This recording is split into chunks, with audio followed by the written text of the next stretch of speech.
బిస్మిల్లాహిర్రహమానిర్రహీం. అస్సలాము అలైకుం రహమతుల్లాహి వబర్కాతుహు. హజరత్ మూసా అలైహిస్సలాంకు ఒకసారి ఓ సందేహం కలిగింది.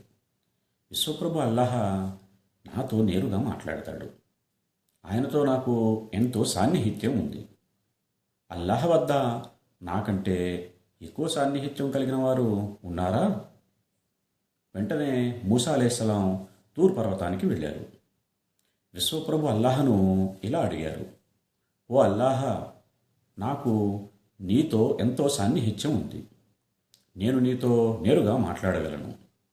ఇంత సాన్నిహిత్యం ఉన్నవారు ఇంకా ఎవరైనా ఉన్నారా?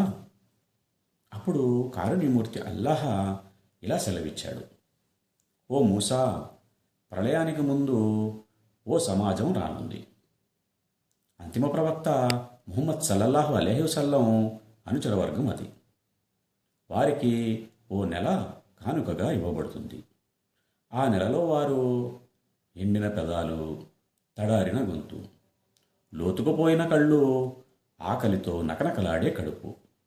ఇఫ్తార్ సమయంలో వారు నాకు చాలా సమీపంలో ఉంటారు. ఓ మూసా, నీకు నాకు నడుమ 70 పరదాల దూరం ఉంది. కానీ ఈ అనుచర సమాజానికి నాకు మధ్య ఒక్కటంటే ఒక్క పరదా దూరం కూడా ఉండదు. అంతేకాదు, ఇఫ్తార్ సమయంలో వారు చేసే దువాను మన్నించడం నా బాధ్యత. చూసారా మిత్రులారా, రంజాన్ నెలకు ఎంత ప్రాముఖ్యత ఉందో. ఓ అల్లాహ, రంజాన్ నెలలో మాకు పూర్తి రోజాలు పాటించే భాగ్యాన్ని ప్రసాదించు. ఆమీన్.